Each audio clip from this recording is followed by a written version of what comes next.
ब्रह्मर्षि वाल्मीकि जी ने भगवान श्री रामभद्र को वेदार्थ का मूर्त स्वरूप स्वीकार किया है।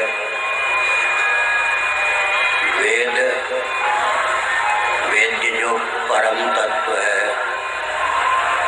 और वेदों का जो अवान्तर प्रतिपाद्य विषय धर्म है, वही श्री रामभद्र के रूप में अवतीर्ण हुआ।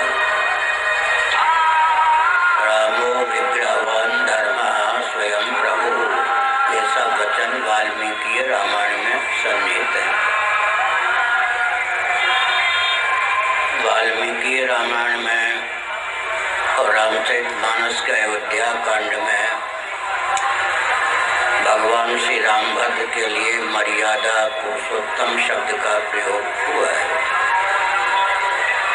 मर्यादा शब्द धर्म का द्योतक है, पुरुषोत्तम शब्द ब्रह्म का द्योतक है।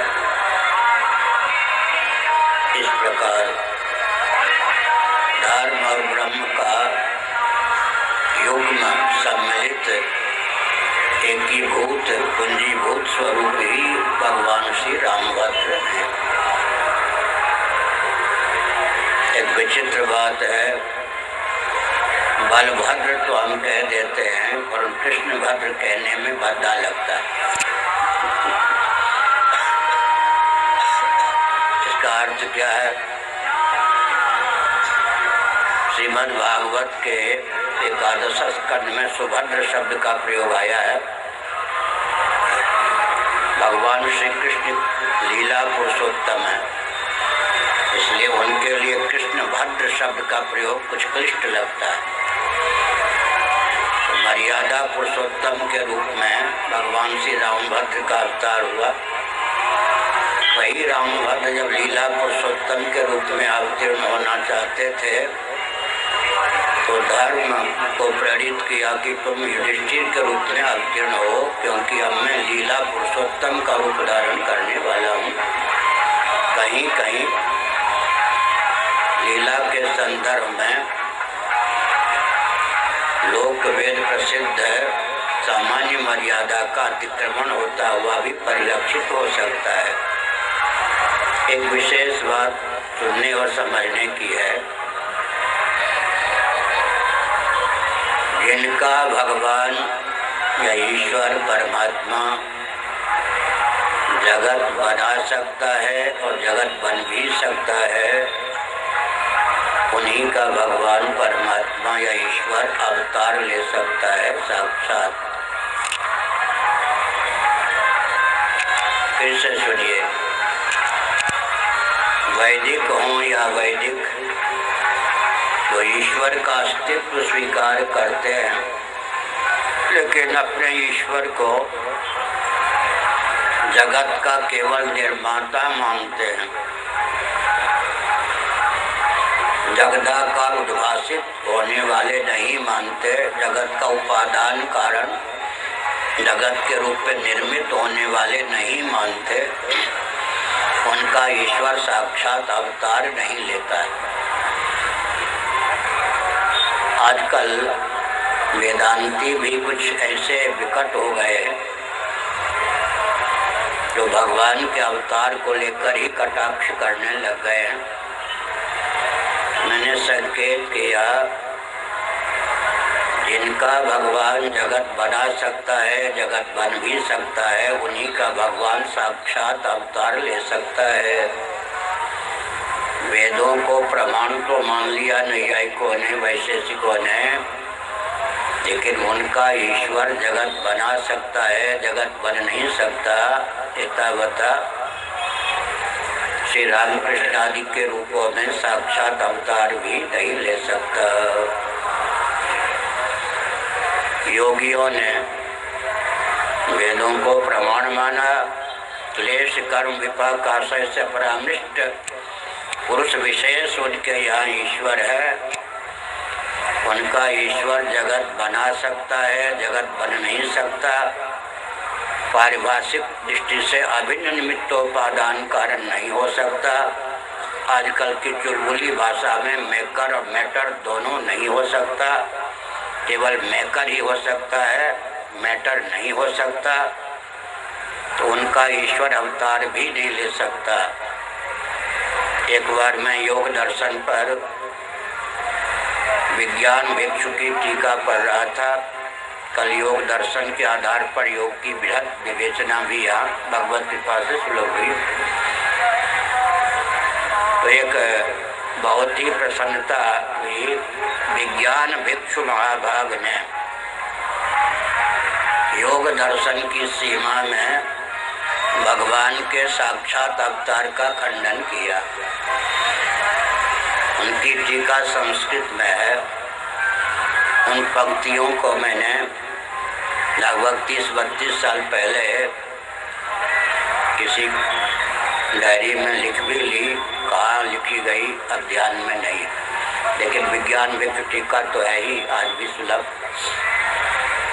कालांतर में मैंने सत्यार्थक प्रकाश जो मान्य श्री दयानंद स्वामी महाभाग के द्वारा विरचित है, उसका भी अनुशीलन किया प्रसंगवश। तो मुझे बहुत प्रसन्नता हुई। स्वामी दयानंद जी ने उस समय की हिंदी में अवतार भगवान साक्षात नहीं लेते, इसके खंडन में जो पंक्तियां लिखी वो ज्यों के त्यों संस्कृत में पहले से ही विज्ञान भिक्षु के द्वारा विरचित। विज्ञान भिक्षु का नाम नहीं लिया, लेकिन दयानंद स्वामी की अपनी कोई पृथक से युक्ति वहाँ नहीं है। विज्ञान भिक्षु की पंक्ति को ही उस समय की हिंदी में उन्होंने सन्निहित किया। पूर्वाचार्य महाभाग पद पर थे प्रतिष्ठित। उनके श्री चरणों में बैठकर मैं श्रावण भाद्र महीने में विद्या अध्ययन करता था। तो शुरू में मैंने कहा एकांत में कि महाराज दयानंद स्वामी जी की अपनी कोई पृथक से युक्ति नहीं है। विज्ञान भिक्षु महाभाग ने जो अवतारवाद के निराकरण में संस्कृत भाषा में पंक्तियां प्रस्तुत की, उसका केवल अनुवाद है। मुझे पूर्वाचार्य महाभाग स्वनाम धन्य श्री निरंजन देव तीर्थ जी ने बहुत आशीर्वाद दिया कि बहुत ऊंची चीज मिल गई। मैं एक संकेत करूँ, पूर्व पक्ष जो होता है ना, हमारे खंडन के लिए जो भी प्रस्तुत कर सकते हैं उससे अधिक खंडन हमको उत्तर पक्ष की प्रस्थापना के लिए आर्षक ग्रंथों में मिल जाते हैं। उदाहरण के लिए रूपम यत्तत् प्राहुर अव्यक्त माध्यम, श्रीमद् भागवत के 10वें स्कंद का यह श्लोक लीजिए। देवकी जी ने भगवान बाल गोपाल श्री कृष्ण के सम्मुख उनके स्वरूप का चित्रण किया है। वंशीधरी टीका संस्कृत में पढ़िए, बहुत आह्लाद जनक टीका है। 9 युक्तियों के द्वारा देवकी जी ने भगवान के अवतार का निराकरण किया है। न वे युक्तियाँ विज्ञान भिक्षुक के पास थी, न दयानंद जी के पास। तो बहुत ऊंची बात है। हमने अपने ग्रंथों में वंशीधरी टीका में 9 युक्तियों के माध्यम से देवकी जी के शब्दों में जो अवतारवाद का निराकरण किया गया है पूर्व पक्ष के रूप में, उनका बृहद विवेचन किया है। तो हमने संकेत किया रूपम यत्तत् प्राहुर अव्यक्त माध्यम, अव्यक्त होने के कारण आपका अवतार नहीं हो सकता, आद्य होने के कारण आपका अवतार नहीं हो सकता। जितने शब्द है उतनी युक्ति। फिर अंत में उन्होंने कहा कि यूँ हो सकता है। तो हमने एक संकेत किया कि हमारे सिद्धांत पर कटाक्ष करने वालों के पास उतनी युक्तियाँ नहीं हैं जो युक्तियाँ स्वयं हमारे आचार्यों ने पूर्व पक्ष की दृढ़ता की भावना से प्रस्तुत की। भौतिकवादियों से पाला पड़ता ही होगा आजकल। लेकिन एक विचित्र बात है, अब मैं महाभारत का एक श्लोक पढ़ता हूँ इससे अधिक नास्तिक शिरोमणि भी क्या पूर्व पक्ष प्रस्थापित कर सकता है? पंचभूत शरीराणाम सर्वेषां सदृशात्मनां लोक धर्मे च विशेष करणम कृतम यथैकत्वं पुनर्यान्ति प्राणिनस्तत्र विस्तरः। पूरा अध्याय है, उसमें से एक श्लोक मैंने समुद्रित किया। कितना बढ़िया पूर्व पक्ष है। पंचभूत शरीराणाम वेदांत प्रस्थान के अनुसार, सांख्य प्रस्थान के अनुसार, योग प्रस्थान के अनुसार हमारे आपके शरीर पंच भौतिक है। नैयायिक वैशेषिक पंचभूतों को तो मानते हैं, लेकिन आरंभवादी हैं। पृथ्वी जल तेज वायु के ही परमाणु अस्मदादि शरीरों के आरंभक हो सकते हैं। इसलिए नैयायिकों के यहाँ, वैशेषिकों के यहाँ कोई भी शरीर पंच भौतिक नहीं होता। पंचभूत को स्वीकार करने पर भी चार्वाकों के यहाँ, लोकायतों के मत में आकाश नामक भूत है ही नहीं, क्योंकि केवल प्रत्यक्ष को ही वे प्रमाण मानते हैं। आगम को और आगम सम्मत युक्ति को प्रमाण माने, अनुमान को प्रमाण माने तो चार्वाक सिद्धांत ही नहीं रहेगा। केवल प्रत्यक्ष प्रमाण के बल पर वे दार्शनिक तथ्य ख्यापित करते हैं। अब आकाश का अस्तित्व तो अनुमान या आगम के बिना सिद्ध ही नहीं हो सकता है। इसलिए चार्वाकों के यहाँ तो आकाश का अस्तित्व ही नहीं है। आधुनिक वैज्ञानिक भी आकाश को सिद्ध करने में असमर्थ रहे हैं। ईथर तो गैस विशेष है, रूप विशेष है, जबकि वायु भी निरूप है।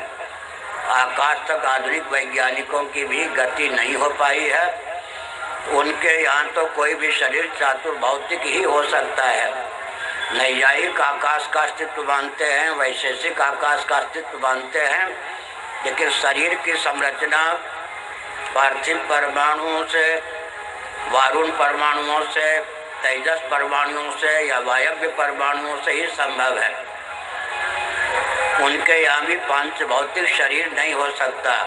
लेकिन तुलसीदास जी किस प्रस्थान को मानते थे? क्षितिजल पावक गगन समीरा पंच रचित यादम शरीरा, पंच भौतिक शरीर। तो महाभारत में कहा गया पंचभूत शरीराणाम, हमारे आपके सबके शरीर पंच भौतिक है। सर्वेषां सदृशात्मनाम, और आत्मा की दृष्टि से भी एकत्व है। फिर ये बीच में बवाल लाकर क्या खड़ा कर दिया? ये ब्राह्मण, ये क्षत्रिय, ये वैश्य, शूद्र, या ब्राह्मण है, या क्षत्रिय है, या वैश्य है, शूद्र, ये बवाल की क्या जरूरत है?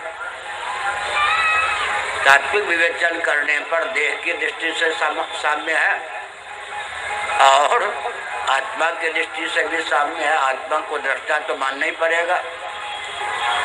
इसका उत्तर क्या देंगे? इससे ज्यादा, इससे अधिक आक्षेप क्या हो सकता है? इसका उत्तर सुनिए। पंचभूत शरीराणाम सर्वेषां सदृशात्मनां लोक धर्मे च विशेष करणम कृतम यथैकत्वं पुनर्यान्ति प्राणिनस्तत्र विस्तरः। बहुत बढ़िया उत्तर है। तत्र विस्तरः का अर्थ है वेदादि शास्त्रों में विस्तार पूर्वक इस तथ्य का विवेचन किया गया है। क्या? वर्ण धर्म, आश्रम धर्म इत्यादि जो शास्त्रों में प्राप्त हैं, उनका प्रयोजन क्या है? प्रकृति प्रदत्त जितने भेद हैं उनका मनुष्य सदुपयोग करता हुआ निर्भेद परमात्मा तक मन को पहुंचा सके। देखिए, भगवान शंकराचार्य महाभाग ने अपने भाष्यों में एक तथ्य प्रकाशित किया, सावधान। वेदादि शास्त्र सम्मत भेद को जो स्वीकार नहीं करेगा वह जन्म और मृत्यु के अजस्र प्रवाह का उच्छेद भी नहीं कर सकेगा। भौतिकवादियों को शाप प्राप्त है, फिर कभी संयोग लगने पर 5-6 शाप हैं। एक चीज मैं कह दूं, हम लोग भौतिकवादियों से नहीं घबराते। किसी को मैं शास्त्रार्थ की चुनौती स्वप्न में भी नहीं देता। 2 अक्षर भगवान ने दिया, गुरुओं ने दिया, तो मैं किसी की पगड़ी उछालने का पक्षधर नहीं। लेकिन सिद्धांत तो अपनी जगह सिद्धांत है। भौतिकवादी हम लोगों से घबराते हैं, हम भौतिकवादियों से नहीं घबराते। क्यों?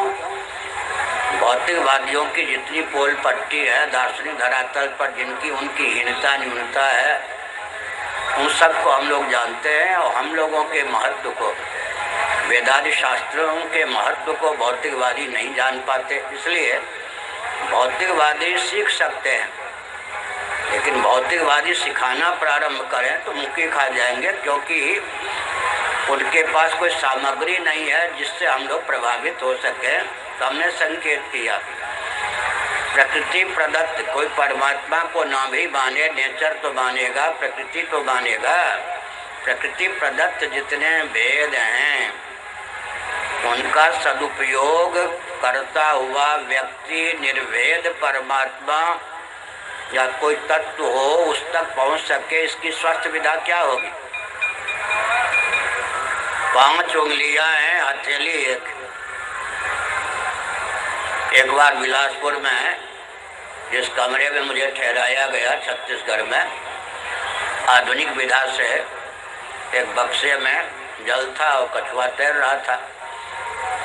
तो मेरा बचपन से स्वभाव है, मेरे शिष्य भी मुझसे शिक्षा लें या न लें, मैं सबसे शिक्षा ले लेता हूँ। भगवान दत्तात्रेय ने 25 गुरु बनाए, दीक्षा नहीं ली, विधि निषेध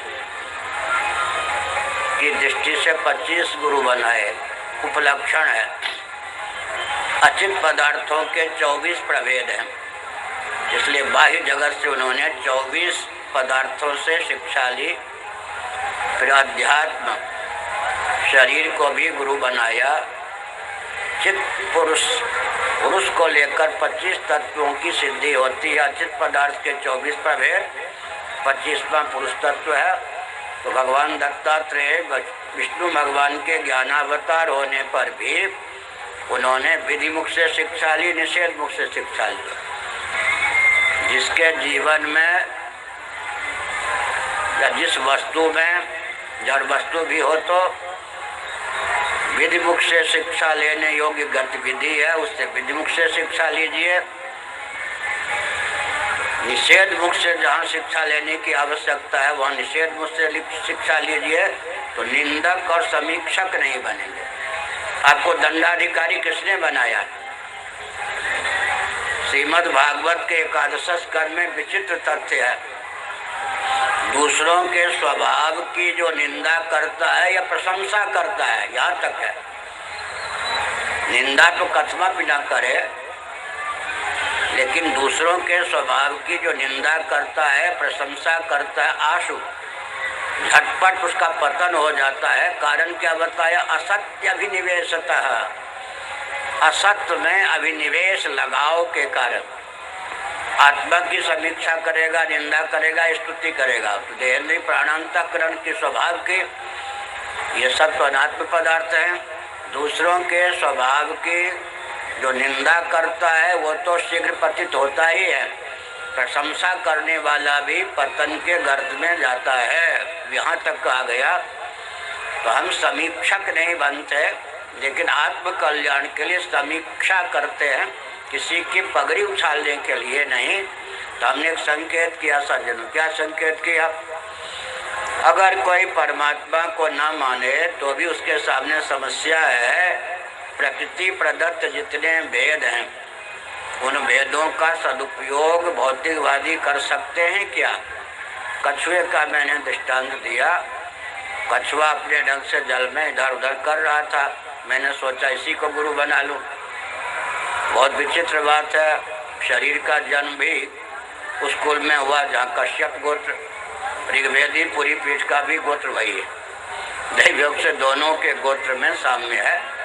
हमने संकेत किया, कछुआ से मैंने शिक्षा ली, 15-20 मिनट लगाया, उसके तैरने इत्यादि की विधा पर विचार किया, उसकी उंगलियों पर ध्यान गया। ऐसे हम कर देंगे ना, तो विभाजक रेखाएं दिखाई पड़ेंगी ना, विभाजन तो नहीं दिखाई पड़ेगा। हम तो यूं भी कर सकते हैं, लेकिन कछुए की जो 5 उंगलियां होती हैं केवल प्रातीतिक विभाजक रेखाएं होती हैं, कछुए अपनी उंगलियों की नहीं कर सकते। खरबूज के ऊपर जो चिन्ह होते हैं अंदर उस ढंग से उसमें विभाग थोड़े होता है। तो हमने एक संकेत किया, प्रकृति प्रदत्त सकल भेद भूमियों का सदुपयोग करता हुआ व्यक्ति निर्भेद परमात्मा तक मन को पहुंचा सके, इसकी क्या स्वस्थ विधा होगी। अगर निर्भेद परमात्मा को न मानो तो भी मानना पड़ेगा कि भेद के मूल में भेद नहीं हो सकता। भेदों का साधक कोई निर्भेद ही हो सकता है। Matter is nothing but energy कहने की क्या आवश्यकता हुई। मैटर में विविधता होने पर भी एनर्जी में जाकर साम्य हो जाता है। हमने कहा कि जात्याभासम, गौड़पादाचार्य जी, जात्याभासम चलाभासम वस्तुभासम तथैव च अजाचलम वस्तुत्वम विज्ञानम शांतम अद्वयम। बहुत बढ़िया कारिका है। एक ही कारिका बहुत कुछ ज्ञान विज्ञान से समन्वित करने में समर्थ है। मांडुक्य कारिका, जात्याभासम चलाभासम वस्तुभासम तथैव च अजाचलम वस्तुत्वम विज्ञानम शांतम अद्वयम। मोटा सा उदाहरण देता हूँ। जल, तेज और वायु ये चंचल 3 भूत हैं। इनकी अपेक्षा पृथ्वी को अचला कहते हैं। सापेक्ष, आपेक्षिक शब्द है अचला। ऊपर आकाश परम निश्चल है, अचल है। नीचे पृथ्वी, ऊपर आकाश न हो तो जल, तेज, वायु जो गतिशील चंचल तत्व हैं, भूत हैं, इनको थामे कौन। क्रिया के मूल में क्रिया नहीं हो सकती। क्रिया के मूल में क्रिया स्वीकार करते करते अंत में कोई निष्क्रिय तत्व, अक्रिय तत्व बनना ही पड़ेगा। साकार दृष्टि से भी अजातवाद सिद्ध होता है। एक बार कोई मथुरा के वल्लभ संप्रदाय के वैश्य थे। मैं शंकराचार्य के पद पर नहीं था। मेरे पास आए कि एक सभा का आयोजन किया है, आप प्रवचन करने चलिए। बड़े आप लोगों को छोड़कर वैश्य प्राय बहुत कंजूस होते हैं। उनसे दम भी रुपया ले सकता है, टोना टापर वाला रुपया ले सकता है, झाड़ फूक वाला। ब्रह्मा जी की परीक्षा में पास हो जाना सुगम है, वैश्यों की परीक्षा में पास होना बड़ा कठिन है। इसलिए उस विद्यालय में शामिल ही नहीं होता, दाखिल ही नहीं में होता कि वो उनकी परीक्षा में पास हो। तो वो ले गए, एक कार लाए थे। महंत जी ओंकारानंद जी, कुछ स्वामी अखंडदास जी महाराज के आश्रम के संचालक, उनको बैठा दिया। एक ड्राइवर, एक को स्वयं, हमको चिन्मयानंद जी महाराज को, एक गोस्वामी को, एक छोटी सी कार में इतने व्यक्ति को ले गए। ठीक है। अब गोस्वामी जी मुझको नहीं जानते थे, मैं गोस्वामी जी को नहीं जानता वृंदावन के। और मेरी ओर देख को यूँ करें, भगवा कपड़ा देख को यूँ, तो हम समझ गए कि वहाँ जाकर ये कुछ बदला लेंगे। अपरिचित एक दूसरे से, लेकिन वो मुझे देख कर यूँ करें। दैव योग से तो गोष्ठी में पहुँचे तो स्वाभाविक रूप से कासाई वस्त्र में और दंडी स्वामी होने के कारण मुझे माइक बाद में दिया गया, गोस्वामी जी को पहले दिया गया। न कभी उन्होंने मेरा प्रवचन सुना था, न मुझे देखा था इससे पहले, न मैं उनको जानता था। उनके पुत्र चेयरमैन रहे थे, इतना मैंने सुना।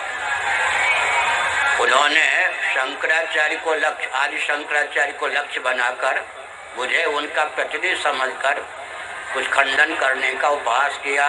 क्या किया मालूम है? क्यों जी, शेर का बच्चा शेर होता है या नहीं? ऐसे हाँ, ये अब बताइए, शेर का बच्चा शेर होता है तो सत्य का कार्य जगत असत कैसे होगा, मिथ्या कैसे होगा? ये सब हम मुस्कुराते रहे कि हमको निशाना बना रहे। हमने अपना प्रवचन किया वल्लभ संप्रदाय की दृष्टि से, वहाँ एक शिक्षा मिली। वल्लभ संप्रदाय के जितने प्राय विशिष्ट विद्वान थे सब प्रवचन में थे। बाद में सबने कहा कि आपको ये ध्यान नहीं था कि ये वल्लभ संप्रदायों के द्वारा आयोजित सभा है। तो हमने कहा मैं तो बिल्कुल वल्लभाचार्य जी पर बोला, शंकराचार्य जी पर बोला ही नहीं। उनको आश्चर्य हुआ, मुझे आश्चर्य हुआ कि वल्लभ संप्रदाय के मान्य महान भावों को अपने संप्रदाय का ज्ञान, जबकि वो जगह जगह श्री वल्लभाचार्य के सिद्धांत को प्रतिपादित करने के लिए बुलाए जाते थे। केवल अंत में गोस्वामी जी की ओर दृष्टि करके मैंने कहा, क्यों जी, शेर का बच्चा शेर होता है या नहीं? ठीक है, तो अज का बच्चा कौन होगा? अजो नित्य परमात्मा अज है या नहीं? इसी का नाम अजातवाद है। गोस्वामी जी के पेट में दर्द क्यों? गोस्वामी जी खंडन भी नहीं समझ सके। अब मैं क्या संकेत करता हूँ, हम लोगों को तो अपने पूर्वजों का गुरु परंपरा की दृष्टि से नाम मालूम है। भगवान श्रीमन नारायण से मेरा स्थान 155वां है। पद्मपादाचार्य जी भगवान शंकराचार्य के प्रथम शिष्य, पद्मपादाचार्य जी की दृष्टि से मेरा स्थान 145वां है। सबका नाम है, लेकिन पिता पितामह की दृष्टि से कैसे हम बता सकते हैं श्रीमन नारायण के बाद कितनी पीढ़ी पर हम हैं? इसीलिए गोत्र प्रवर्तक ऋषियों को पिता मान लिया जाता है। अर्जुन ने क्या कहा? प्रपितामहश्च। भगवान श्री कृष्ण को विष्णु भगवान मान करके अर्जुन ने कहा प्रपितामहश्च, आप प्रपितामह हैं। गोत्र प्रवर्तक ऋषि को हम लोग क्या कहते हैं? पिता। पिता के पिता अंत में गोत्र प्रवर्तक ऋषि को हम लोग पिता कह देते हैं। ब्रह्मा जी को पितामह कह देते हैं। श्रीमन नारायण परात्पर पुरुषोत्तम भगवान विष्णु को, उनके अवतार श्री कृष्णादि को हम प्रपितामह कहते हैं, यही ना। अब प्रश्न उठता है कि भगवान विष्णु के नाभि कमल से ब्रह्मा जी का प्राकट्य होता है, भगवान विष्णु के पिता का नाम बताइए। साकारवाद में भी मूल तत्व, मूल पुरुष अज माने जाते हैं। अजातवाद हो गया या नहीं? साकारवाद में। और ले लीजिए, मूल का मूल नहीं होता, सांख्य दर्शन ने बताया। व्यवहार में देख लीजिए, मूल का मूल कहाँ होगा? अंत में हमने कहा जन्मशीलों के मूल में कोई अज मानना पड़ेगा, क्रियाशीलों के मूल में कोई निष्क्रिय अक्रिय मानना पड़ेगा, और गुण के समस्त गुणों को धारण करने वाला कोई अगुण या निर्गुण मानना पड़ेगा। जन्मशीलों के मूल में अज को माने बिना क्या होगा? दोष, अनवस्था दोष पर्यंत, आत्माश्रय दोष, अन्योन्याश्रय दोष, चक्रक दोष, अनवस्था दोष। इसलिए हमने संकेत किया भेद के मूल में भेद हो नहीं सकता है। समग्र भेदों को साधने वाला कोई निर्भेद तत्व होगा। तो फिर सकल भेद भूमियों का सदुपयोग करता हुआ व्यक्ति निर्भेद जो परम तत्व है उस तक पहुंच सके। इस दृष्टि से वेदादि शास्त्रों ने जो भेद को प्रस्थापित किया है, उनका आलंबन लिए बिना कोई भी व्यक्ति भेद का सदुपयोग नहीं कर सकता, निर्भेद परमात्मा तक नहीं पहुंच सकता। हो गया ना?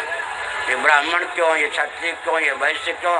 तो शास्त्र प्रदत्त जो भेद हैं, कांटे से कांटा निकलता है। शास्त्र सम्मत जो भेद हैं उनको स्वीकार करने पर दो योग्यता जीवन में प्राप्त होती है। पहली योग्यता क्या होती है? हम भेद का सदुपयोग कर सकते हैं। भौतिकवादी कोई भी नहीं जो भेद का सदुपयोग कर सके। भेद को लेकर एक दूसरे को भिड़ा सकता है, देखते ही है। भेद का सदुपयोग कर सके भौतिकवादियों में क्षमता नहीं होती, और निर्भेद परमात्मा तक जीवन को पहुंचा सके भौतिकवादियों में क्षमता नहीं होती। तो मैंने संकेत किया, क्या संकेत किया? हमारे ऋषियों ने स्वयं ही पूर्व पक्ष इतना प्रबल प्रस्थापित किया है कि उन ग्रंथों को पढ़कर उनके विचारों को जाने बिना कोई पूर्व पक्ष अपनी ओर से करे भी तो दुर्बल होगा। जैसे मैंने कहा कि चाहे विज्ञान भिक्षु जी हों, चाहे दयानंद स्वामी जी हों, उनकी सीमा में उन्होंने जो कहा बिल्कुल ठीक। मैं खंडन इसलिए नहीं कर रहा हूँ कि जब उन्होंने जगत का निमित्त कारण निर्माता ही भगवान को माना, तो उनके सिद्धांत की दृष्टि से भगवान का अवतार साक्षात संभव नहीं है। उदाहरण के लिए वैशेषिकों का ईश्वर अवतार नहीं ले सकता, नैयायिकों का ईश्वर अवतार नहीं ले सकता, शेश्वर सांख्यवादी योगियों का ईश्वर अवतार नहीं ले सकता, आर्य समाजियों का ईश्वर अवतार नहीं ले सकता, कुरान शरीफ को मानने वाले महानुभावों का ईश्वर अवतार नहीं ले सकता, बाइबल को मानने वाले महानुभावों का ईश्वर साक्षात अवतार नहीं ले सकता। कोई दोष नहीं है। जब आपने जगत का केवल निमित्त कारण ईश्वर को माना है, तो उस दर्शन, उस विचारधारा, उस तंत्र, उस बात की सीमा में ईश्वर का साक्षात अवतार नहीं हो सकता। एक विनोद की बात कहता हूँ। न्याय सिद्धांत मुक्तावली है, कारिकावली भी उसका नाम। उसमें ग्रंथकार ने मंगलाचरण किया। मंगलाचरण करते समय उन्होंने लिख दिया पद्य में, जगत बीज श्री कृष्ण को नमस्कार। राजीव लोचन नामक उनका कोई लाडला प्यारा शिष्य था। उसने अनुरोध किया कि गुरुजी, आपने जिस ग्रंथ की संरचना की है उसकी संस्कृत में टीका भी आप स्वयं कर दें तो हम शिष्यों के लिए सुगम हो जाए। करुणा वरुणालय गुरुदेव ने अपने द्वारा विरचित कारिकावली की टीका प्रारंभ की। अपने द्वारा लिखा गया मंगलाचरण ही उनके लिए सर दर्द हो गया। जगत बीज श्री कृष्ण को कहा। अब वैशेषिक और न्याय सिद्धांत की सीमा में ईश्वर को जगत बीज क्या कहेंगे? कहा यहाँ किसी को भ्रम ना हो, उपादान कारण के अर्थ में बीज शब्द का प्रयोग मैंने नहीं किया है, या ग्रंथकार ने नहीं किया है, या निमित्त कारण। हमारी श्रुति देखिए, तदैक्षत सैक्षान चक्रे शोकामयत बहुश्याम प्रजायेय तदात्मानं स्वयं अकुरुत। बहुत और क्या है, सर्वम खलुदम ब्रह्म। और ब्रह्मसूत्र लें तो प्रतिष्ठा प्रतिज्ञा दृष्टान्तानुपरोधात। हमारे ईश्वर इतने चमत्कार पूर्ण हैं कि जगत बनाते भी हैं, जगत बनते भी हैं। तो जिनका ईश्वर जगत बना सकता है और बन भी सकता है, उन्हीं का ईश्वर साक्षात अवतार भी ले सकता है। इसलिए अवतारवाद का उपहास करना कि ईश्वर कैसे अवतार लेंगे, इसका अर्थ है कि दार्शनिक दृष्टि से बहुत बड़ी भूल है। ये तो दर्शन की पराकाष्ठा है। फिर से सुनिए, 72 में हमने 90 दिन तक 1 घंटे नित्य आनंद वृंदावन में स्वामी अखंडानंद सरस्वती जी महाभाग के यहाँ अवतारवाद पर प्रवचन किया था। 72 घंटे उसी का कुछ हम सबने सुनाया। ये तो बहुत ऊंची स्थिति है कि हम भगवान के अवतार की पूजा करते हैं। इसका मतलब हमारे भगवान जगत बनते भी हैं और बनाते भी हैं। इसलिए श्री रामकृष्ण आदि रूप में साक्षात अवतार लेते हैं। ईश्वर को न मानने की अपेक्षा ईश्वर को मानना अच्छा है।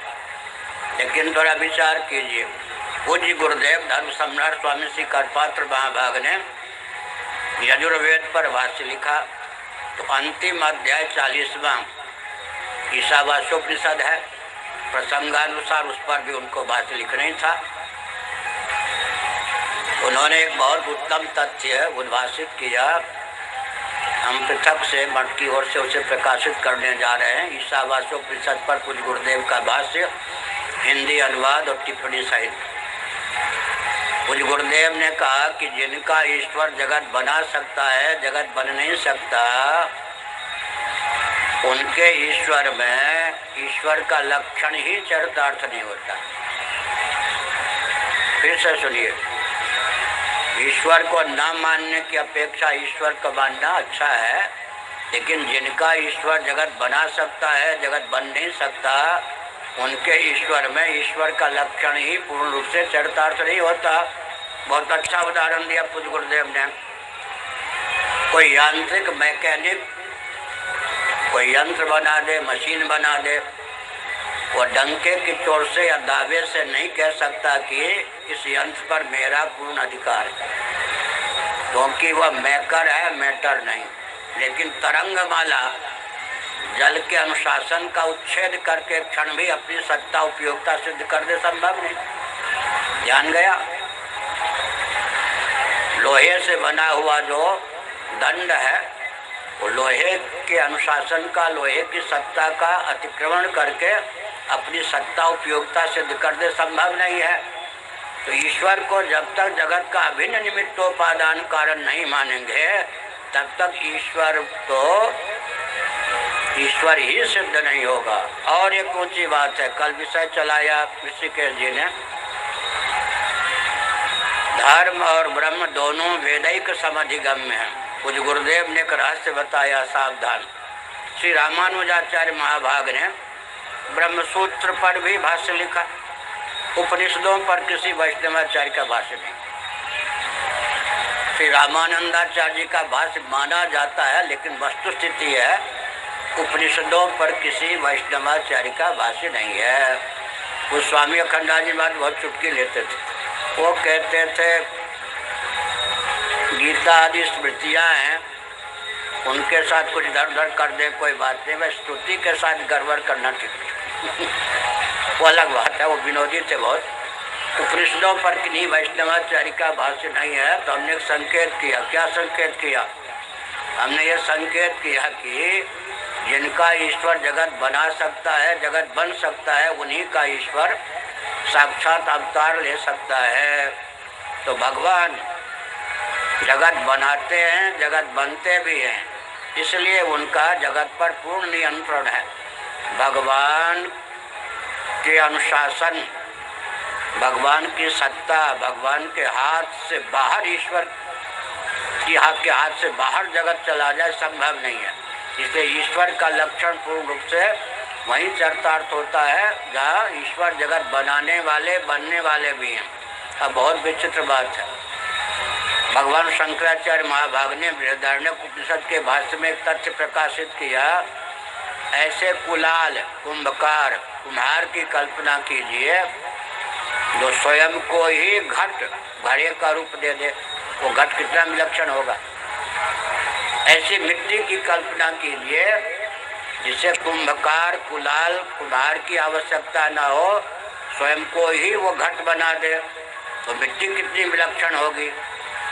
हम लोगों के लिए जगत कितना विलक्षण है, आह्लादप्रद। जगत तो ऐसा ही है। जगत को समझने की दृष्टि जिनकी शास्त्र सम्मत है, उनके लिए जगत कितना विलक्षण है वो तो वही जानते हैं। फिर मैंने संकेत किया, ऐसे सुनार की, स्वर्णकार की कल्पना कीजिए जो स्वयं ही कटक, मुकुट, कुंडलादि आभूषण, जेवर बन जाए, सुवर्ण पात्र बन जाए, तो कुंभ, वो जो सुवर्णकार होगा, सुनार कितना दिव्य होगा। और ऐसे सोने की कल्पना कीजिए जिसे कुंभकार की आवश्यकता, ये सुवर्णकार की, सुनार की आवश्यकता ना हो, स्वयं ही पात्र बन जाए, सुवर्ण पात्र, कटक, मुकुट, कुंडलादि आभूषण बन जाए, वो सुवर्ण कितना दिव्य होगा। हमारे भगवान जगत बनाते भी हैं, जगत बनते भी हैं, लेकिन जीवों के अविद्या, काम, कर्म को द्वार बनाकर, इतना अवश्य है, वो भी अवान्तर निमित्त हैं। तुलसीदास जी महाराज ने अवतार के बारे में बहुत अच्छा उदाहरण दिया। जल हिम उपल विलग नहीं जैसे। अब कोई कहे जल शीतल क्यों, इसका उत्तर क्या होगा? भगवान शंकराचार्य महाभाग ने मांडुक्य उपनिषद और ब्रह्मसूत्र के भाष्य में लिखा, स्वभाव को लेकर प्रश्न चिन्ह उपस्थापित नहीं किया जा सकता। भगवान शंकराचार्य के बृहदारण्यक उपनिषद पर जो भाष्य है, उनसे हमने बहुत गणित निकाला है भगवत गीता। गणित की दृष्टि से भी शंकराचार्य का भाष्य जो है बहुत अद्भुत है, लेकिन उधर हमारी धारा न चली जाए। तो शंकराचार्य महाभाग ने बृहदारण्यक उपनिषद के भाष्य में यह सब उदाहरण दिया कि जगत कितना विलक्षण है। भगवान जगत बनाते भी हैं, जगत बनते भी हैं। इसलिए सामान्य व्यक्ति की दृष्टि में जगत जैसा है, हम लोगों की दृष्टि में जगत भगवान ही बनाते हैं, भगवान ही जगत बनते हैं। सिया राम में सब जग जाने। दो प्रकार की मयता का उपयोग किया तुलसीदास जी ने, सीतामय और राममय। अब ये भी दर्शन शास्त्र है। कोई भी कार्य होगा उपादानमय होगा, उपादान निष्ठ शक्तिमय होगा। केवल सिया राममय सब जग जानी ये भी कहा, सकल राममय जान। दोनों पंक्ति में क्या अंतर है? सकल राममय जान कहा तो या राम जी का ही केवल नाम है। सिया राममय सब जग जानी सीता जी का भी नाम है। जगदीश माया जानकी, इसका अर्थ क्या हुआ? एक विचित्र तथ्य है। कोई भी, आज भी प्रश्न चला था, उत्तर हमने दिया। विद्यारण्य स्वामी जी पंचदशी कांड ने एक अनुपम तथ्य उद्भाषित किया, सुनने और समझने की आवश्यकता है। वो क्या है? कोई भी शक्तिमान होता है, उसकी जो शक्ति होती है उस शक्ति की विलक्षणता क्या होती है? ध्यानपूर्वक सुनिए। शक्ति की क्या विलक्षणता होती है? अपने आश्रय शक्तिमान को अपनी विद्यमानता से सद्द्वितीय न होने दे। क्या? अपने आश्रय शक्तिमान को सद्द्वितीय न होने दे, द्वैत का आधान अपने आश्रय में न करे। यह शक्ति की विशेषता है। और क्या विशेषता है? कोटि कोटि कार्यों को उत्पन्न कर दे। शक्तिमान के समाश्रित रहकर कोटि कोटि कार्यों को उद्भाषित कर दे, लेकिन उन कार्यों के कारण भी अपने आश्रय शक्तिमान को सद्द्वितीय न होने दे। बहुत बढ़िया उदाहरण दिया। मिट्टी, मृत्तिका में स्निग्धता नाम की शक्ति होती है, चिकनाहट। मृत्तिका में स्निग्धता नाम की शक्ति होती है। जिस स्निग्धता नाम की शक्ति के कारण ही घट, कुल्हड़, सकोरे आदि विविध पात्रों के रूप में कुंभकार मिट्टी को उद्भाषित करता है। मृत्तिका में जो स्निग्धता नाम की शक्ति होती है, वो शक्ति क्या मिट्टी को सद्द्वितीय बना देती? क्या द्वैत का आधान करती है? क्या कोई भी शक्ति अपने आश्रय शक्तिमान को अपनी विद्यमानता से सद्द्वितीय नहीं करती, द्वैत का आधान नहीं करती। यहाँ तक कि घट, कुल्हड़, सकोरे मृत्तिके सत्यम, घट, कुल्हड़, सकोरे इत्यादि जितने प्रभेद हैं, मिट्टी के कार्य हैं, उन सब कोटि कोटि कार्यों को लेकर भी मिट्टी अद्वितीय ही बनी रहती। तो शक्ति की चमत्कृति है कि अपने आश्रय को अपनी विद्यमानता से या अपने कार्यों की विद्यमानता से भी सद्द्वितीय नहीं होने देती। अब तक के प्रवचन का सार ये निकला, अवतारवाद पर कटाक्ष नहीं करना चाहिए। दर्शन की पराकाष्ठा किसी के मस्तिष्क में हो तब भगवान के अवतार में आस्था हो। मैं संकेत करता हूँ, दयानंद स्वामी के यहाँ अवतारवाद माना गया, लेकिन मुक्त जीव का अवतार। उनके यहाँ श्री कृष्ण भी मुक्त जीव हैं। और एक विचित्र बात है, कल मैंने संकेत किया था, उनके यहाँ मुक्त जीव फिर प्रलय के बाद में उत्पन्न हो जाता है। एक जीव को सदा के लिए मुक्ति नहीं मिलती। मुक्त जीव का अवतार मानते हैं दयानंद स्वामी, लेकिन साक्षात भगवान का अवतार नहीं मानते। इसलिए हमने कहा कि दर्शन की, विज्ञान की पराकाष्ठा है। अब अवतारवाद को लेकर विचार कीजिए, थोड़ा और मन को एकाग्र कीजिए। निज इच्छा निर्मित तनु, मैंने कहा था तुलसीदास जी ने अवतारवाद को लेकर क्या उदाहरण दिया। एक वाक्य मैंने बोला था, स्वभाव को लेकर प्रश्न चिन्ह उपस्थापित नहीं होता। भगवान शंकराचार्य ने दृष्टांत दिया, चंदन सुगंधित क्यों? कोई पूछता है क्या? लेकिन मलिन द्रव्य के संसर्ग से चंदन में जब दुर्गंध आ जाए तो प्रश्न हो जाता है, चंदन दुर्गंधित क्यों? और मलिन द्रव्य का घर्षण आदि के माध्यम से प्रोदन कर दिया जाए, निरसन कर दिया जाए, तो चंदन में जो स्वभाव सिद्ध सौरभ है उसकी अभिव्यक्ति हो जाती है। अग्नि दाहक क्यों? कोई प्रश्न करता है क्या? आप स्वस्थ क्यों? अगर कोई पूछ दे तो लक्षणा से अर्थ कीजिए कि आपके स्वास्थ्य का रहस्य क्या है। स्वास्थ्य स्वभाव सिद्ध है, शंकराचार्य ने लिखा। स्वास्थ्य स्वभाव सिद्ध है, प्रमादवश रोग जो है आगंतुक है। देखिए, चिकित्सा शास्त्र चरक संहिता का भी सिद्धांत है, रोग का अपनोदन हो सकता है, क्योंकि स्वास्थ्य स्वभाव सिद्ध है, रोग आगंतुक है। आगंतुक रोग का अपनोदन कर देने पर स्वतः सिद्ध स्वास्थ्य की अभिव्यक्ति हो जाती है। स्वास्थ्य कर्तव्य नहीं है, स्वास्थ्य तो स्वभाव से व्यक्ति है। स्वास्थ्य लाभ कीजिए, लोग बोल देते हैं, हर व्यक्ति स्वस्थ स्वतः है, रोग आगंतुक है। आगंतुक रोग की चिकित्सा हो जाने पर स्वतः सिद्ध स्वास्थ्य की अभिव्यक्ति हो जाती है। स्वभाव को लेकर प्रतिष्ठित उपस्थापित नहीं किया जाता। आप जीवित क्यों हैं? शत्रु ही पूछ सकता है। कोई कह सकता है आपके दीर्घ जीवन का रहस्य क्या है, लेकिन मर क्यों गए? मृत्यु को लेकर प्रश्न उपस्थापित होता है, क्योंकि जीवन स्वभाव सिद्ध है, मृत्यु आगंतुक है। हमने संकेत किया सज्जनों, जल हिम उपल विलग नहीं जैसे, जल हिम उपल विलग नहीं जैसे, जल में शीतलता अनागंतुक है, यह स्वभाव सिद्ध है, स्वभाव सिद्ध है। जल शीतल क्यों? ऐसा प्रश्न नहीं कर सकते कोई। जल में शीतलता स्वभाव सिद्ध है। वायु आदि के योग से देश काल परिस्थिति वश स्वभाव सिद्ध निसर्ग सिद्ध शैत्य का जब उत्कर्ष हो जाता है, शीतलता बढ़ जाती है, तो जल ही हिम का रूप धारण कर लेता है। कितना बढ़िया। अब हिम का निमित्त कारण उपादान कारण ढूंढिए, तब तारवाद का रस समझ में आ जाएगा। हिम माने बर्फ, हिम का उपादान कारण साक्षात कौन है? जल है ना। और निमित्त कारण जो है जलनिष्ठ आपोनिष्ठ जो स्वभाव सिद्ध शीतलता है।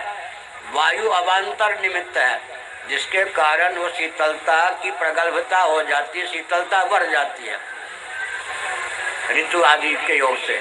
लेकिन जल में शीतलता भी अनागंतुक, और जल ही हिम का उपादान कारण, तो निमित्त कारण भी एक प्रकार से जल ही है। जलनिष्ठ जो आपोनिष्ठ जो शैत्य है वो निमित्त कारण है, और जल स्वयं उपादान कारण है।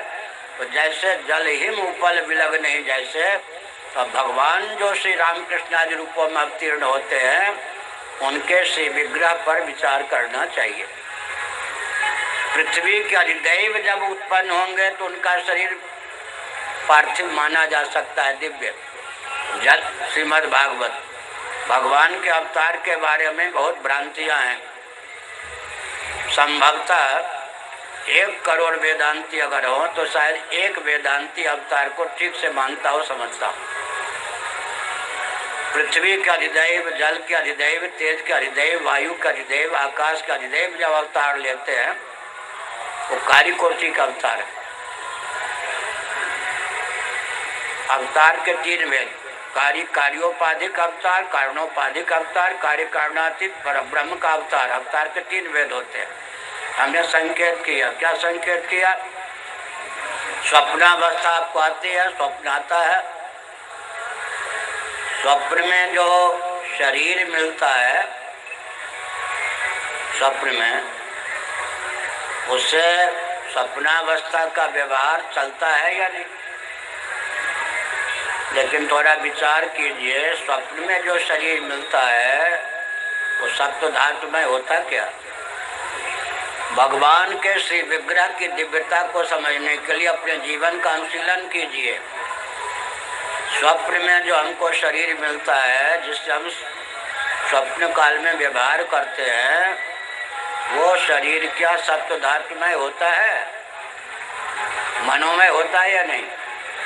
मन तो सप्त धातु में नहीं है। हमको आपको भी, हम जो जीव हैं, स्वप्नावस्था में एक ऐसा शरीर मिलता है जिससे सकल व्यवहार का संपादन करते हैं, लेकिन वह शरीर सप्त धातु में नहीं होता। अब एक शब्द का मैं प्रयोग करूंगा, भगवान शंकराचार्य महाराज ने भाष्यों में किया है, चक्षुर्बंध, दृष्टिबंध, दृष्टिबंध, चक्षुर्बंध। जादूगर जो होता है मायावी, वो मंत्र के द्वारा क्या करता है? दर्शक की दृष्टि को स्तंभित कर देता है। जो दृश्य दिखाता है उसे दर्शक देखने के लिए बाध्य हो जाता है। लेकिन मैं संकेत करता हूँ मंत्र के द्वारा, मौसद के द्वारा, स्वप्नावस्था में स्वप्नावस्था का आतंकवादी आपके ही स्वप्नावस्था के शरीर को ठाई कर दे तो रक्त बहता हुआ दिखाई पड़ेगा या नहीं? लेकिन नींद टूटने पर स्वस्थ हृदय से विचार करें कि स्वप्नावस्था का जो शरीर था उसमें रक्त था भी क्या? सदा तद्भाव भावितः। प्रातीतिक को रक्त होता है या सचमुच में? अगर स्वप्नावस्था के शरीर से रक्त निकलता है तो मानना चाहिए कि स्वप्नावस्था का शरीर है ही नहीं, मनोमय शरीर होता है। केवल हमारी भावना की प्रगल्भता के कारण भ्रम होता है। आज आतंकवादी ने स्वप्नावस्था के शरीर को ठाई किया, उससे रक्त की धारा बह गई। तो स्वप्नावस्था में हमको आपको जो शरीर होता है, मिलता है, वो कैसा होता है? आत्म चैतन्य से अधिष्ठित अर्ध निद्रित मन वासना की प्रगल्भता से जब ग्राह्य ग्राहक भाव के रूप में परिणत हो जाता है तब स्वप्नावस्था की प्राप्ति होती है। लो, इस वाक्य को समझने के लिए 25-30 दिन 5-5 घंटे परिश्रम की आवश्यकता है कम से कम। छांदोग्य उपनिषद शंकर भाष्य के अनुसार और चरक संहिता के अनुसार बोल रहा हूँ, फिर से सुनिए। आत्म चैतन्य से अधिष्ठित अर्ध निद्रित मन वासना की प्रगल्भता और निद्रा दोष के प्रभाव से जब स्वयं ही ग्राह्य ग्राहक भाव के रूप में परिणत हो जाता है तब स्वप्नावस्था की प्राप्ति होती है। निर्दोष स्वप्नावस्था की परिभाषा यही है। तो मैंने क्या संकेत किया? आत्मा से चेतित जो हमारा आपका मन होता है वही स्वप्न में क्या होता है? शरीर बनता है। और एक विचित्र बात है, ध्यानपूर्वक सुनिए तो बहुत कुछ मिल जाएगा। 1 लाख मनुष्यों की सभा हो, उसमें आप भी बैठे हो, मान लीजिए मोदी जी को होकर बैठे हो या वक्ता होकर, स्वप्न में मंच, वक्ता, 1 लाख श्रोता, बाघ, वृक्ष, इन सब रूपों में कौन है? मन ही है या नहीं? और एक एक शरीर में एक एक मन। स्वप्नावस्था में जितने शरीर होते हैं सब मनोमय होते हैं या नहीं? वहाँ जो शत्रु होते हैं और मित्र होते हैं मन ही होता है या नहीं? तो हम क्यों नहीं कहेंगे सबका भला? स्वप्नावस्था में अगर कोई शत्रु होता है तो कौन होता है जी? अरे एक मन मित्र भी बन गया, शत्रु भी बन गया। मन की सीमा का अतिक्रमण करके स्वप्नावस्था में कोई घटना घट नहीं सकती। मनोगत संस्कार या वासना का अतिक्रमण करके स्वप्नावस्था में एक ही काल में एक ही जीव करोड़ों रूपों में, कायाव्यूह इसका नाम है, प्रकाशव्यूह प्रकट होता है या नहीं? लेकिन ये सब गंभीर विषय है। अब तक मैंने क्या कहा? भगवान के श्री विग्रह की दिव्यता को समझने के लिए पहले स्वप्नावस्था मनोराज्य के शरीर पर विचार कीजिए। हमको आपको भी कार्योपाधि रयम जीव है, कारणोपाधि ईश्वर है, कार्य कारणता मित्वा पूर्ण बोधो वशिष्यते। शुक्र राशियोपनिषद।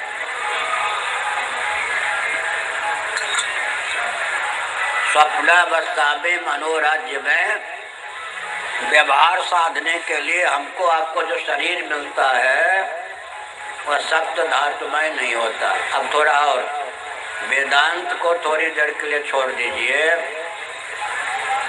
नैयायिकों के अनुसार जो मन है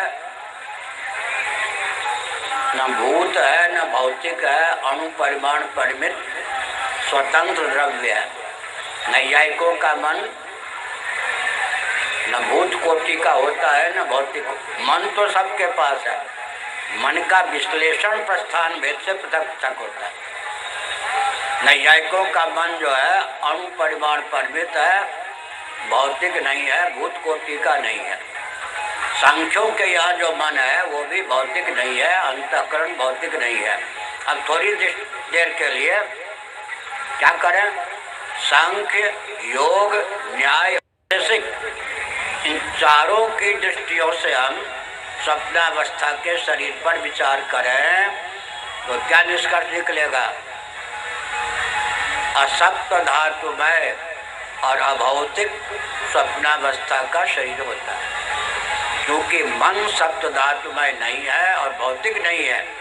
सप्त धातुमय नहीं है मन, ये तो सर्व सम्मत सिद्धांत है। लेकिन न्याय वैशेषिक सांख्य और योग के अनुसार हम बोल रहे हैं हमारा आपका जो अंतःकरण है वो भौतिक नहीं है। तो असप्त धातुमय अभौतिक स्वप्नावस्था का शरीर होता है। भगवान के श्री विग्रह की दिव्यता समझने का मार्ग प्रशस्त हो गया या नहीं? अब हमको भी, हम जीवों को भी स्वप्न में ऐसा शरीर मिलता है तो सप्त धातुमय नहीं होता और न्याय वैशेषिक सांख्य योग प्रस्थान के अनुसार विचार करें तो भौतिक नहीं होता। तब भगवान के हमसे भी घटिया है। कारणोपाधिर ईश्वर, वो जो भगवान श्री रामकृष्ण आदि रूपों में अवतीर्ण होते हैं उनका श्री विग्रह चिदानंदमय देह तुम्हारी विगत विकार जान अधिकारी। चिदानंदमय देह तुम्हारी, मयट प्रत्यय का प्रयोग जो यहाँ पर किया गया प्राचुर्य विकारार्थक है या प्राचुर्यार्थक है या स्वरूपार्थक है, ये व्याकरण का विषय है। मयट प्रत्यय का प्रयोग व्याकरण में विकार के अर्थ में, प्राचुर्य के अर्थ में और स्वरूप के अर्थ में होता है। चिदानंदमय देह तुम्हारी, भगवान जब अवतार लेते हैं तो निज इच्छा निर्मित कर तन भगवत विग्रह का उपादान सच्चिदानंद तत्व ही होता है। जैसे हिम का उपादान साक्षात जल ही होता है और जलनिष्ठ अनागंतुक स्वभाव सिद्ध साहित्य की प्रगल्भता से जैसे जल ही हिम का रूप धारण कर लेता है, वैसे ही भगवान अपनी संबित संधिनी या हिलादनी किसी एक शक्ति की विशेषता से, कभी संबित शक्ति की प्रधानता से भगवान अवतार लेते हैं, कभी संधिनी शक्ति की प्रधानता से भगवान अवतार लेते हैं, कभी हिलादनी शक्ति। कहाँ से बोल रहा हूँ? विष्णु पुराण। भगवान की स्वरूप भूता 3 शक्तियाँ हैं। सत से संबद्ध जो शक्ति है उसका नाम है संधिनी। चित्त से संबद्ध जो शक्ति है उसका नाम है संबित। आनंद से संबद्ध जो शक्ति है उसका नाम है हिलादिनी। संधिनी सतयुग में अवतार संधिनी शक्ति की प्रधानता से। त्रेता में अवतार जो होता है त्रेता युग। वैसे सतयुग सब ज्ञानी विज्ञानी ये भी कह सकते हैं। सतयुग कहते हैं सत प्रधान। किसी युग में चित प्रधान अवतार होता है। श्री कृष्णावतार आनंद प्रधान है। द्वापर कल की संधि में जो श्री कृष्णावतार है तो हमने संकेत किया भगवान अपनी संधिनी शक्ति को, कभी संबित शक्ति को, कभी हिलादनी शक्ति को प्रधान बनाकर श्री रामकृष्ण आदि रूपों में अवतीर्ण होते हैं। इसलिए चिदानंदमय देह तुम्हारी, उनके श्री विग्रह का उपादान कारण कौन होता है? साक्षात वेदांत वेद्य सच्चिदानंद तत्व। उनकी जो माया शक्ति विशुद्ध सत्व के योग से अपनी हिलादनी शक्ति, संबित शक्ति, संधिनी शक्ति, इनको निर्गुण कोटि का विशुद्ध सत्व कोटि का माना गया है। अपनी शक्ति के योग से भगवान श्री रामकृष्ण आदि रूप में अवतीर्ण होते हैं। इसलिए भगवत विग्रह भौतिक नहीं होता। समझ गए? भगवान का विग्रह भौतिक नहीं होता है, सप्त धातुमय नहीं होता है। लीला पूर्वक भगवान भौतिक सरीखा अपने से विग्रह को दिखाते हैं। आज के प्रवचन का सार क्या हुआ? भगवान के अवतार को समझने के लिए यह जानना आवश्यक है। क्या जानना आवश्यक है? भगवान निमित्त कारण भी हैं, उपादान कारण भी हैं जगत के। जब संपूर्ण जगत के भगवान निमित्त और उपादान कारण हैं तो भगवत विग्रह में और जगत में क्या अंतर हुआ? जीवनिष्ठ अविद्या काम कर्म के द्वार से जगत के अभिन्न निमित्तोपादान कारण मेकर और मेटर भगवान है। लेकिन जीवनिष्ठ अविद्या काम कर्म के द्वार के बिना ही अपनी इच्छा से ही अभिव्यक्त हो जाए भगवान तो क्या है? साक्षात चिदानंद तत्व ही भगवत विग्रह में उपादान कारण है और निमित्त कारण भी हिलादनी शक्ति, वो भी स्वरूपनिष्ठ ही है, संबित शक्ति स्वरूपनिष्ठ है, संधनी शक्ति स्वरूपनिष्ठ है, या विशुद्ध सत्व के योग से उसको निमित्त बनाकर भगवान श्री रामकृष्ण आदि रूपों में अवतीर्ण होते हैं। भगवान के अवतार के प्रति महत्व बुद्धि होनी चाहिए, जो आजकल के वेदांतियों में नहीं है। ये मैंने संकेत किया। भगवान का अवतार और भी विचार कह दिया। अभी हमारे शुक्ल जी महोदय भगवान के 3 रूप का चित्रण कर रहे थे, निर्गुण निराकार, सगुण निराकार, सगुण साकार। सावधान, बहुत बढ़िया तथ्य है। गीता के 4थे अध्याय का एक श्लोक लीजिए। अजोपि सन् अव्ययात्मा भूतानाम ईश्वरोपि सन् प्रकृतिं सामधिष्ठाय संभवाम्यात्म मायया। अजोपि सन् अव्ययात्मापि सन्। अज और अव्ययात्मा भगवान ने स्वयं को कहा। 2 शब्दों का प्रयोग करके भगवान ने अपने निर्गुण निराकार स्वरूप का प्रतिपादन कर दिया। भूतानाम ईश्वरोपि सन् प्रकृतिं सामधिष्ठाय कहकर भगवान ने अपने सगुण निराकार स्वरूप का प्रतिपादन किया। संभवामि आत्म मायया कहकर भगवान ने अपने सगुण साकार स्वरूप का, तदात्मानं सृजाम्यहम् कहकर भगवान ने अपने सगुण साकार स्वरूप का प्रतिपादन किया। एक बात और है, हमने डॉक्टर गोविंदानंद जी सन्यासी हैं, पूज्य अखंडानंद जी महाराज के शिष्य, उनको समझाया तो चौंक गए। आजकल के वेदांतियों को एक ही प्रकार की सृष्टि का ज्ञान है, इसलिए आजकल के वेदांतियों से बड़ा सावधान रहना चाहिए। सिद्धांत में वो होते हैं क्या, आधुनिक दृष्टि से न वर्णाश्रम को माने, अब न अवतार को माने, आर्य समाज अब बन जाते हैं वेदांती। ऐसे वेदांतियों से बड़ा खतरा है। विचार करके देखा, मैं नाम नहीं लेता, उत्तराखंड में एक आश्रम बहुत प्रसिद्ध है, वहाँ के ग्रंथ देखिए तो लगेगा आर्य समाजी का लिखा हुआ। वो कट्टर वेदांती, लेकिन अवतारवाद की धिज्जी, पुराणों की धिज्जी, बड़ी विचित्र बात। वेदांत भी आजकल जो ग्रंथ है विश्व बन गया है, मान्यता आर्य समाज की और है वेदांत का ग्रंथ, बहुत विकट बात है। हमने संकेत किया, थोड़ा ध्यानपूर्वक सुनिए। अजोपि सन् अव्ययात्मा, भगवान ने अपने निर्गुण निराकार स्वरूप का वर्णन 2 शब्दों के माध्यम से किया। भूतानाम ईश्वरोपि सन् प्रकृतिं सामधिष्ठाय, इन 2 शब्दों का प्रयोग सगुण निराकार दृष्टि से किया। संभवामि आत्म मायया, तो मैंने कहा आजकल के वेदांतियों को आत्मार्था सृष्टि का ज्ञान नहीं, कि आत्मार्था सृष्टि है क्या। संभवामि आत्म मायया तदात्मानं सृजाम्यहम्। त्रिपाद विभूति महानारायणोपनिषद में विस्तार पूर्वक आत्मार्था सृष्टि का वर्णन किया गया और जीवार्था सृष्टि का। श्रीमद् भागवत का उदाहरण ले लीजिए। श्री भारत भूषण जी भागवत के बहुत ऊंचे कथावाचक हैं, आप भी कथावाचक हैं।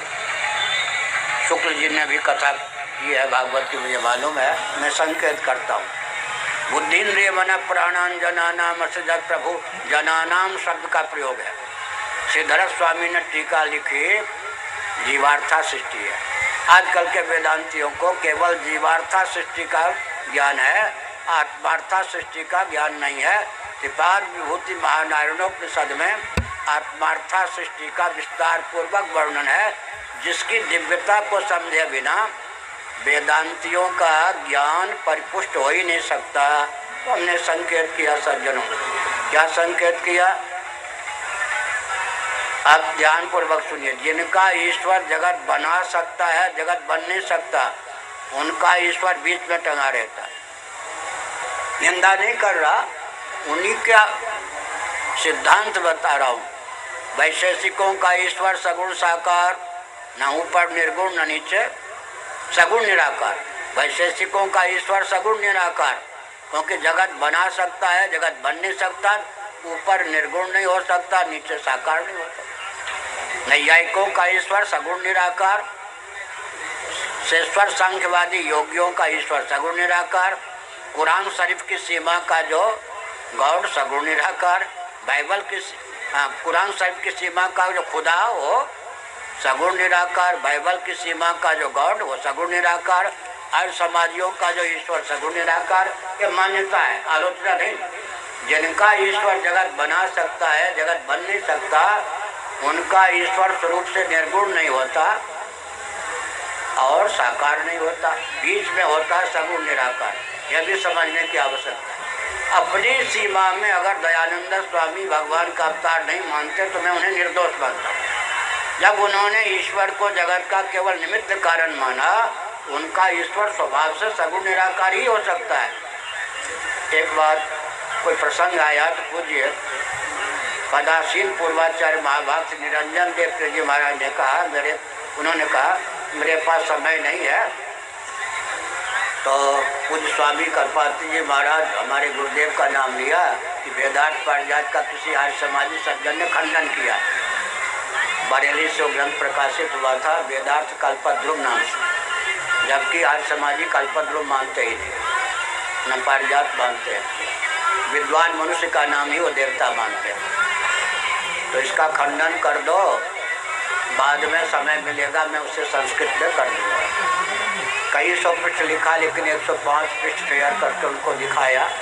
वो कहीं पड़ा हुआ है, छपा उपा नहीं, लेकिन मैंने बाद में खंडन करना छोड़ दिया। क्यों मालूम है? स्वामी दयानंद जी, आप हमको ये मत समझिए 6 महीने तक अपने सत्यार्थ प्रकाश सिरहाने रखकर पढ़ा होगा। 6 महीने श्री रामानुजाचार्य महाभाग का भाष्य गीता पर सिरहाने रखकर पढ़ा होगा। श्री रामानुजाचार्य महाराज की एक बात कह दूँ, शरणागति कर्तव्य नहीं है, स्वतः सिद्ध।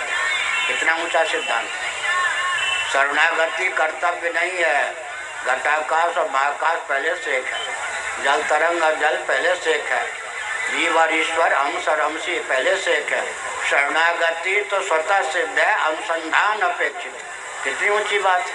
आज लोगों ने कहा शरणागति कैसे करें? शरणागति स्वतः सिद्ध, अनुसंधान करो। घटाकाश महाकाश के प्रति शरणागति है, तरंगमाला जल के प्रति शरणागति स्वतः सिद्ध है। बहुत ऊंची बात है।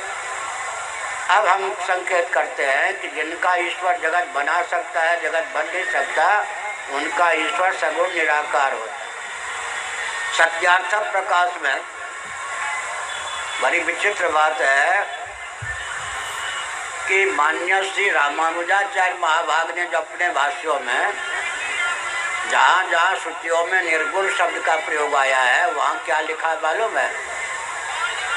जीवनिष्ठ हे गुण गणों से रहित स्वनिष्ठ वात्सल्य आदि दिव्यादिव्य गुणगण निलय भगवान।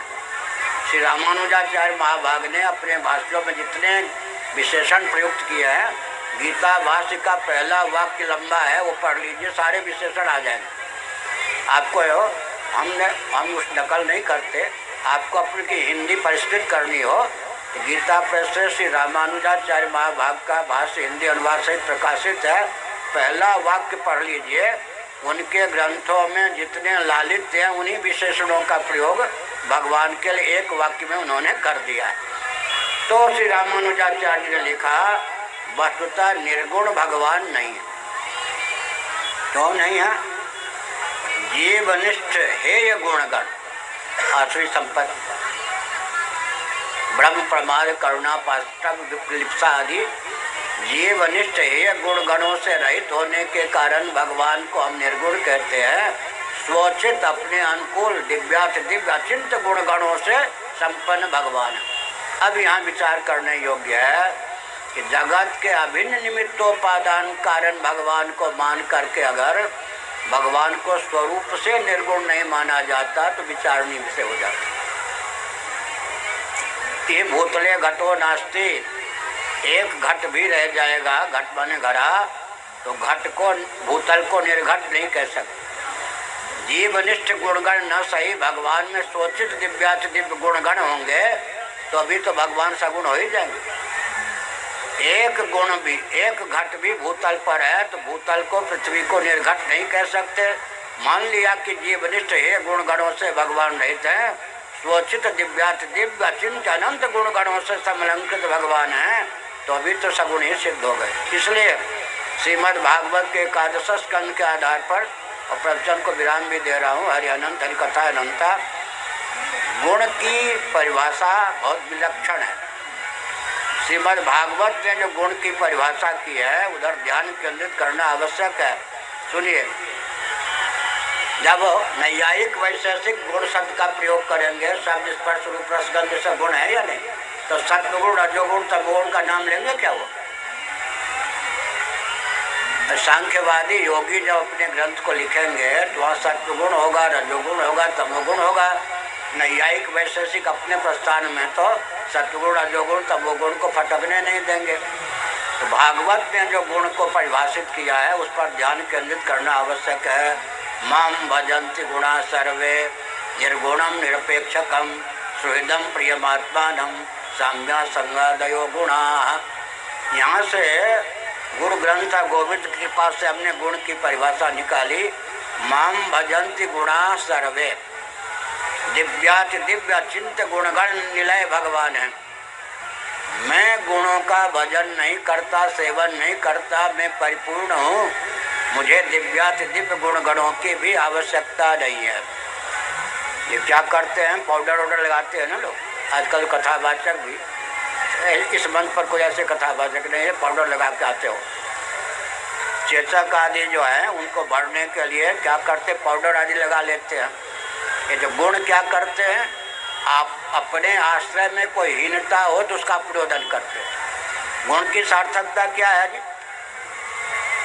काली कलूटी सूरत है तो गोरी चटीली बनाने के लिए गुण लगा दो, क्या पाउडर लगाओ, अथवा चेचक आदि के कारण या कहीं दाग है तो उसको ढकने के लिए चंदन लगा दो। गुण का प्रयोजन क्या है? आश्रय में कोई हीनता हो, उस दूषण हो तो उसका प्रबोधन के लिए, दूषण का निवारण और गुण का भूषण का आधान। बहुत बढ़िया सजा धजा व्यक्ति लगता है। अब भगवान परिपूर्ण है, निर्दोषम समम ब्रह्मा, उनमें कोई त्रुटि हो तो दिव्यात दिव्य गुणगण उनके लिए उपकारक बने। और भगवान जय समान अतिशय नहीं कोई, अतिशयता की निरतिशयम यद बृहद तद ब्रह्मा। भगवान परिपूर्ण है तो गुणगण क्या करेंगे, वहाँ दिव्यात दिव्य। इसलिए स्वरूप से भगवान को निर्गुण मानना पड़ेगा। माम भजन्ति गुणा सर्वे,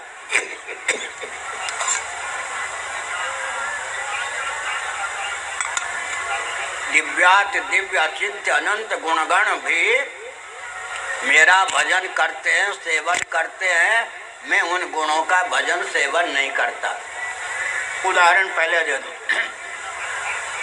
माता के बक्षोज में वात्सल्य रस के कारण जो धवल दुग्ध की धारा होती है तो माँ स्वयं पी लेती है क्या? बाल गोपाल के लिए होती है। एक बार द्वारका पीठ के बानी शंकराचार्य महाभाग ने मुझसे कहा, देखो भाई मान्य कह रहा हूँ, कोई झगड़ा मत लगाना कि आप शंकराचार्य हुए हैं, मर तो खंडन है, खंडहर है, खंडहर ही था, डेरे कर में था, तो खंडहर आतंकवादियों से भरा हुआ था। तो गोवर्धन मठ आपके मठ का नाम है, क्या योजना है? हमने कहा एक हरियाणा नस्ल की हृष्टपुष्ट गाय मिल जाए तो आगे का प्रकल्प चलाएंगे। उन्होंने कलकत्ता सुन लिया, कलकत्ता के किसी सेठ को चिता के गाय भेज दी हरियाणा नस्ल, बच्चे सहित। वो गाय ऐसी विचित्र थी, गाय के 4 पाँव होते हैं ना, एक पाँव इधर उठावे अपना दूध स्वयं पी ले, एक पाँव उधर से उठावे अपना दूध स्वयं पी ले। और बच्चा आवे दूध पीने तो मार के भगा दे। हमने कहा बढ़िया, ये तो गौशाला की शोभा है गाय। स्वामी जी ने देखा है वैसे विचित्र गाय थी, अपना पाँव ऐसे उठाया, अपना स्तन स्वयं पी ले दूध। और एक उड़ीसा नस्ल की ऐसी गाय थी, उसके बेटे को दूध पिलाती थी, अपने बेटे को भी ना, उसको मारती थी ना। हमने कहा वात्सल्य रस जिसने जन्म दिया उसमें वात्सल्य रस है ही नहीं, और जिसने जन्म नहीं दिया उसकी विशेषता है कि उसके बच्चे को बड़े लाड़ से ऐसे बुलाकर दूध पिलाती थी, अपने बच्चे को भी कोई भेदभाव नहीं। हमने संकेत किया माँ के बक्षोज में धवल दुग्ध की धारा होती है, उसके पीने के लिए नहीं, बाल गोपाल के पोषण के लिए। भगवान में जो दिव्याति दिव्य अचिंत्य गुणगण हैं वो हम जीवों के उद्धार के लिए। प्रभु प्रेरित व्यापी विद्या। अब भगवान में जो दिव्याति दिव्य गुणगण है वो हैं क्या? यहाँ से गुण की परिभाषा निकालिए। माम भजन्ति गुणा सर्वे, भगवान ने अपना परिचय दिया निर्गुणम, मैं स्वरूप से निर्गुण हूँ। एक भी दिव्य गुण रह गया तो भी मैं सगुण हो जाए, स्वरूप से निर्गुण हूँ। माम भजन्ति गुणा सर्वे निर्गुणम निरपेक्षकम, दिव्याति दिव्य गुणगण की भी मुझे कोई अपेक्षा नहीं। मुझसे गुणगणों की सत्ता है, उपयोगिता है, गुणगणों से मेरी सत्ता या उपयोगिता नहीं है। लेकिन महाराज देखो, बहुत गंभीर बात है। भागवत से गुण की परिभाषा निकाल रहे, तो महाराज ये गुणगण है क्या, ये तो बताइए। स्वरूप की अभिव्यक्ति, स्वरूप की अविकृत अभिव्यक्ति का नाम गुण है। ये परिभाषा आपको बता रहे। स्वरूप की अविकृत अभिव्यक्ति का नाम गुण है भागवत के अनुसार। सांख्य प्रस्थान जहाँ भागवत में है वहाँ सत्वगुण, रजोगुण, तमोगुण ये सब गुण के नाम हैं। लेकिन अपनी जो परिभाषा है श्रीमद् भागवत की, गुण की ऐसी विलक्षण, स्वरूप की अविकृत अभिव्यक्ति का नाम गुण है। इस गुण का नाम पहले क्या लिया? मैंने अपने ग्रंथों में 10-5 का नाम लिया है। यहाँ पर 2 गुण बताए गए, साम्य संगादय अगुणा। साम्य माने 5 मिनट और, साम्य भगवान के गुण है। भगवान सम है या नहीं? यद्यप सम नहीं राग न रोसु। साम्य संगादय, असंगो नहीं सज्जते, समत्व असंगता इत्यादि गुणगण हैं मेरे दिव्याति दिव्य। अगुणा फिर क्यों कह दिया? गुण का परिचय दिया भगवान ने, साम्य संगादय अगुणा। बहुत बढ़िया ललित भाषा है। साम्य संगादयो दया अगुणा, मुझ स्वरूप में कौन हूँ? सम और असंग, निर्दोषम समम ब्रह्म, असंगो ही पुरुष, असंगो ही अयम पुरुष, असंगो ही अयम पुरुष, असंगो नहीं सज्जते। भगवान सम है, असंग है। समस्वरूप असंग मुझ परमात्मा की विशुद्ध सत्व के माध्यम से जो अभिव्यक्ति है उसी का नाम गुण है। स्वरूप की अविकृत अभिव्यक्ति का नाम गुण है। जब साम्य गुण हो गया, सम स्वरूप जब अभिव्यक्त हो गया, जैसे दर्पण के मुख से, दर्पण के द्वार से हमारा मुख जब प्रतिफलित हो गया तो दृश्य हो गया। दर्पण के माध्यम से हमारा मुख प्रतिफलित हो गया तो दृश्य हो गया। इसलिए बहुत विचित्र बात है, गुण को टटोलने चले, सगुण साकार भगवान है ना, गुण को टटोलने चले तो वो गुण ही निर्गुण ब्रह्म का रूप धारण कर लेंगे। कैसे होगा? गीता लीजिए, इच्छा द्वेषा सुखम दुखम संघात चेतना धृति एतत् क्षेत्रम, केवल एक शब्द ले रहा हूँ, सुखम क्षेत्रम। और श्रीमद् भागवत सप्तम स्कंध, सुखमस्य आत्मन और रूपम, और छांदोग्य उपनिषद यो वै भूमा तत्सुखम। सुख स्वरूप आत्मा की विशुद्ध सत्व के योग से अविकृत अभिव्यक्ति का नाम हो गया गुण। गुण को निर्गुण होने में, दर्पण में प्रतिफलित मुखचंद्र को मुख होने में कितना विलंब लगेगा, ऐसे ही भगवान ने कहा कि स्वरूप की अविकृत अभिव्यक्ति का नाम ही गुण है। तो भगवान की दृष्टि से अब थोड़ी विकृति आ गई है संप्रदायों में। क्या विकृति आ गई? पहले वैष्णवाचार्य मान भाव जगत का निमित्त उपादान कारण भगवान को मानते हुए भी उनको स्वरूप से निर्गुण मानने में संकोच करने लग गए, और उन्होंने लिखा कि भगवान सोचित दिव्याच दिव्य गुणगणों से वात्सल्य सौशल्य इत्यादि समलंकृत होने पर भी जीवनिष्ठ है, गुणगणों से रहित होने के कारण निर्गुण है, वस्तुतः निर्गुण नहीं। अब दयानंद स्वामी ने जो के त्यों ले लिया, उस समय की हिंदी में खोटे गुणों से रहित होने के कारण ईश्वर को निर्गुण कहा, वास्तव में ईश्वर निर्गुण नहीं। मैंने क्या सोचा, खंडन करने चला मैं, किसी का खंडन होने लगा, रामानुजाचार्य महाभाग का मैं रोने लग गया। अब मैंने ये नहीं होगा मुझसे, तो मैंने 500 पे लगभग ग्रंथ लिखा, 105 पे शेयर करके महाराज को दिखाया, बहुत प्रसन्न हुए। आगे मैंने काम छोड़ क्यों दिया, इसलिए छोड़ दिया कि वो तो वर्णाश्रम और अवतार को छोड़ दीजिए, बाकी सारा सिद्धांत जो है श्री रामानुजाचार्य का ही तो ले लिया है किन्होंने। जैसे कश्मीरी वेदांतियों का सारा सिद्धांत वल्लभ संप्रदाय में, वो शिव कह देंगे या पुरुषोत्तम श्री कृष्ण कह देंगे। कश्मीरी वेदांतियों का सारा सिद्धांत जो है वही तो वल्लभ संप्रदाय। इसी प्रकार से हमने कहा वर्ण और अवतार को छोड़ दीजिए, बाकी श्री रामानुजाचार्य का सिद्धांत ही दयानंद स्वामी का सिद्धांत बन जाता है। और विज्ञान भिक्षु का जो सिद्धांत है अवतार को लेकर, वही उनका अवतार हो गया। हमने क्या संकेत किया आज के प्रवचन में? हमने प्रवचन में यह संकेत किया कि वास्तव में जो भगवान हैं वो निर्गुण हैं स्वरूप से, माम भजन्ति गुणा सर्वे। लेकिन बाद में क्या हुआ, भगवान को स्वरूप से निर्गुण मानने में संकोच होने लगा। अब क्या हो गया है, भगवान को स्वरूप से निराकार मानने में भी संकोच होने लगा। अब कुछ लोग जो हैं भगवान को साकार मानने में संकोच करते हैं, लेकिन भगवान का परिपूर्ण रूप क्या है? स्वरूप से निर्गुण निराकार और औपाधिक धरातल पर सगुण निराकार, फिर वही औपाधिक धरातल पर सगुण साकार। भगवान स्वरूप से निर्गुण निराकार हैं, अचिंत्य लीला शक्ति माया शक्ति के योग से जब अंतर्यामी होते हैं सगुण निराकार। ईश्वर सर्वभूतानां हृदय से तिष्ठति आदि। और जब वो लीला पूर्वक अवतार ले लेते हैं श्री रामकृष्ण आदि के रूप में या जगत के रूप में, तब सगुण साकार हो जाते हैं। निरुपाधिक धरातल पर भगवान निर्गुण निराकार हैं और वे ही अचिंत्य माया शक्ति के योग से सगुण निराकार होते हैं और सगुण निराकार होने के बाद सगुण साकार हो जाते हैं। अब 2 मिनट, हम भी जागृत अवस्था में इस समय क्या है, इस शरीर में तादात्म्यापत्ति के कारण सगुण साकार है, लेकिन कर्मेंद्रियां सगुण निराकार हैं या नहीं? ज्ञानेंद्रियां सगुण निराकार हैं या नहीं? प्राण सगुण निराकार है या नहीं? अंतःकरण सगुण निराकार है या नहीं?